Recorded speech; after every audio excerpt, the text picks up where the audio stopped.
Bang! Neeves knives. I'm Jared. My lovely wife Kara's at work, and today we are reviewing this awesome Civivi that was sent to me by a good friend Timbo. Been a supporter of our channel for a very long time since we first started it, and I appreciate him letting me check out this knife. I had never checked this one out before, and Civivi makes some of the best budget knives you can buy.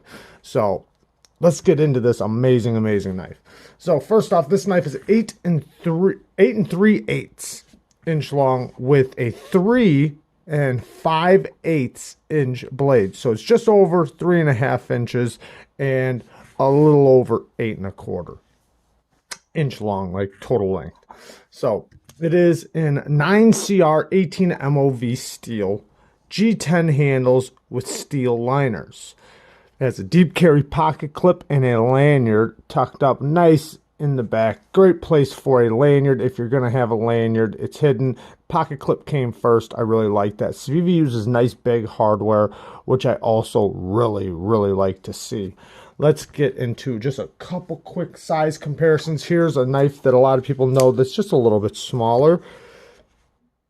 The Benchmade Bug Out. And then here is the Spyderco Manix 2 Lightweight, which they're pretty close in size. The Civivi is just a little tiny bit longer. Not by much, though. Here's the Civivi Ortis. This is a newer Civivi, because this is one of their older models, but it's one of their better models. I mean, it's hard to say that, though, because there's so many awesome Civivi knives. I will say, though, that this is one of their flat ground knives, and we'll get more into the knife or the blade here in just a second. Here is the Spyderco Shaman. A lot of people seem to know this knife pretty well. You can see the Civivi is just a little bit bigger than, or a little bit longer, I should say, than the Spyderco. And I think that's good for size comparisons. I gave you a good measurement. Now, let's get into this thing. So this knife, like a lot of, I think all Civivis, I can't think of one that's not, but like all Civivis, this thing has amazing blade geometry.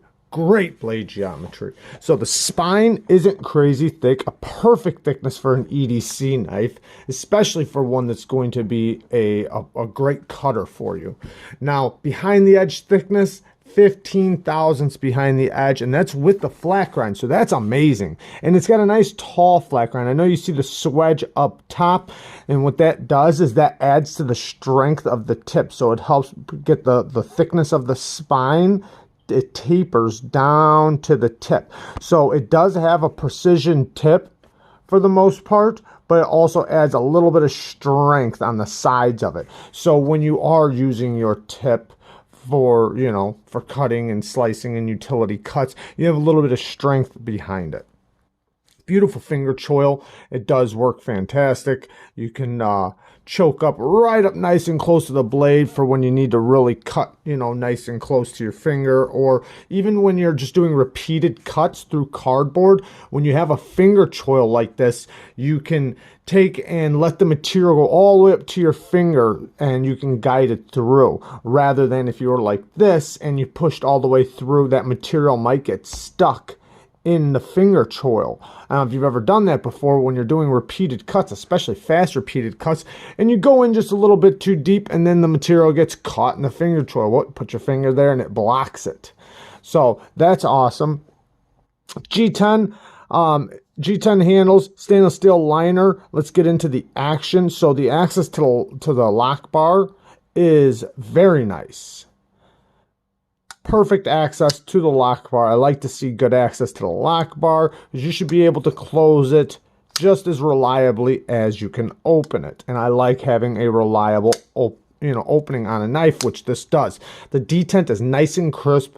There's no detent play or anything like that. It's just nice and crisp. Nice crisp action. The drop on it, it is definitely drop shutty with a couple little shakes. So it's not like a fall shut action, but you can definitely get it to slowly drop with just a little bit of shake. Now the detent, when you unlock it, it's right there, nice and early, and you can push past it, but It's very early. So when you unlock it, and if you let the flipper tab hit your finger, it's always past the detent. Even if you hold it nice and high, it's always past. I like that. It makes it very easy. That was my fault. It makes it very easy to unlock or deploy, unlock, and close this knife. So you can open it very fast, make your cut, and get it back in your pocket. That's awesome. Fantastic action. The detent is, I would say it's slightly heavy, but in a good way. Like, it's not like where it hurts your finger or anything like that. It just has a nice, powerful action, which is awesome.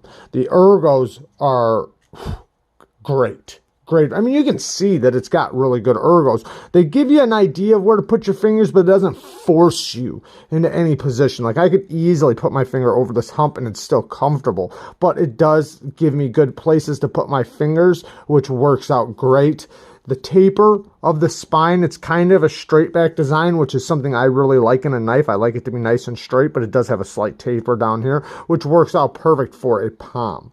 But when you have a handle that's just like a U, or like where it just like slouches down dramatically, or it has lumps and stuff like that, it makes it where they're forcing your fingers into one position, or forcing your hand into one position. And that sometimes works out maybe in one grip, but not in all grips. And with this one, it works out in all grips. Really nice. So I love the Ergos. It does have a nice chamfer all the way around the edge, as you can see. And then it has the, nice rounded edges all the way around. Works out good. The fit and finish is pretty good, especially for the price range. These things are around $42 or something like that. They're in the 40s for this version. So that's a great price for this knife. I mean, you can get amazing knives for the $40 range from a few companies, and Civivi is definitely one of them. Now, like I was saying before, nice big hardware. I love that Civivi uses good, one good hardware and two big hardware, which makes it where you can service your knife over and over and over, and you're not going to have to worry about stripping out little hardware, because little hardware strips out so easily. And I've never really seen we or Civivi, which is the same company, use red Loctite. They usually are very easy to take apart.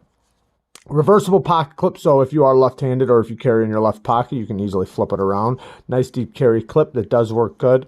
And especially for the price range, I can't complain about this clip. It is one of their, cheaper spring clips, just a deep carry clip, but it works, and that's the point of it. There are sometimes you make complaints on some knives that are maybe a little bit more expensive, but when you get into a price range like this, it's amazing to see everything done well. Now, even though there's so many good things, there are a couple bad things. Like one of them, I'm not a big fan of the gold liners. The gold liners are ugly to me. It looks like a gas station knife. Now, I know that they have different ones. They have some with black liners, so on and so forth. But I'm not really the big on the colored liners. But it's not really a bad thing. It's just something I don't prefer. So they did do weight relief on there, in there, and stuff like that. So it has a good weight and everything. But just, this particular one, I don't like the gold liners. So next thing, the clip. I like the clip. Like I said, it's a good clip and it works great. But I don't like that they put it on top of the G10 for $40+ Not a big deal. But it would have been nice to see them inset it into the G10 like this. Like you see on the Civivi orders, how they put a little cutout right here.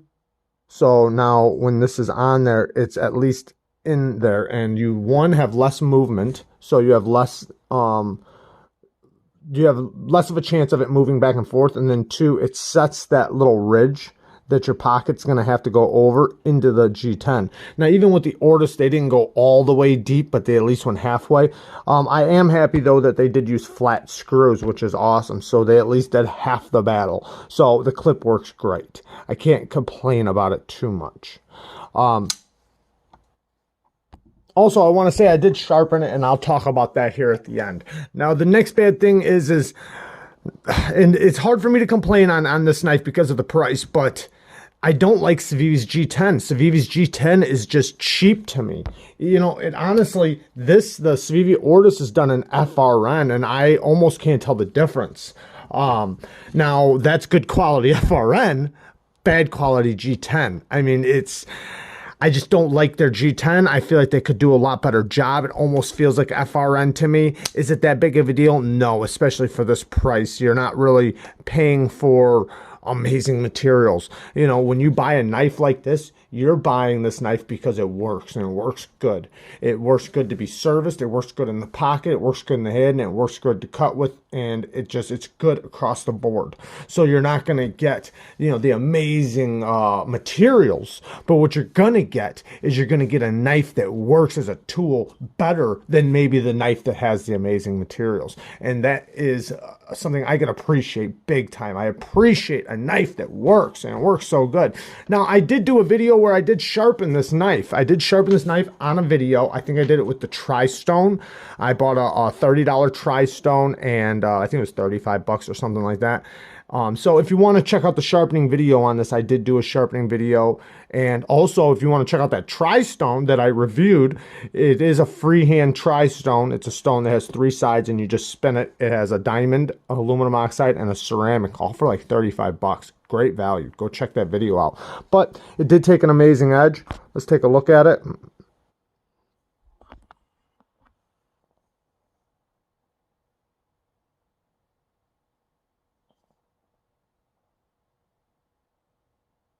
Now, I did do one thing though. After that video, I did step back a little bit. And so actually in that video, I did sharpen it, but I did go back over it after that video on other stones. So that's actually not the edge from that stone, but I did put a nice, really nice 600 grit edge on there. This knife sharpened up so easily. The grip pattern was really nice. Everything went nice and fast. I mean, just a great example of a knife that's made to be sharpened and a knife that's made to be used. I like to see that, and yeah, just took a fantastic edge and will keep taking a fantastic edge for a long time coming. The tip doesn't quite match up perfectly, but it's very close, and this is a user, and it has a ridiculously sharp edge. And like I was saying before, you know, with the geometry and everything, I mean, this thing, you can sharpen this thing for a good long time, and it will continue to work.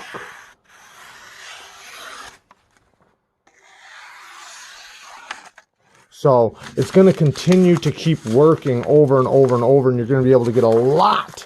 Even though this is a flat grind, and this is what I keep saying about other knife companies that have flat grinds. There's a way to do flat grinds with amazing blade geometry, and this is a good example of that. You're going to be able to get a lot of fantastic sharpenings out of this without losing geometry. It's not going, yes, it's going to get thicker, but look at it. It's been sharpened twice now under my care, and it's 15 thousandths behind the edge. It's still amazing thickness, and it cuts so good. I did do a little clip of me using it. Maybe I'll insert it in this video. I'm not sure.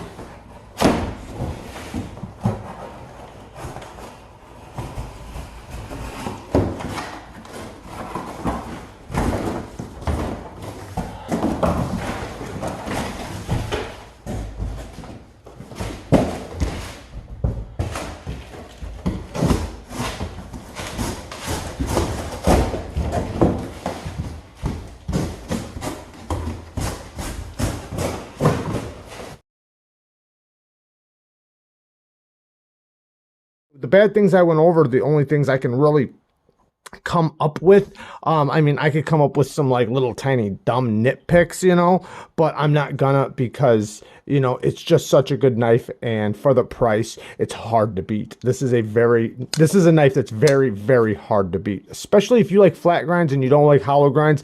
This is a great example of a flat grind. The only flat grinds that I know that are like this or better are like Twosuns. So there's a lot of knives that have decent flat grinds, but this is an amazing flat grind. So there you guys go. Thank you for watching. I love all you guys. Thanks, Timbo. Peace.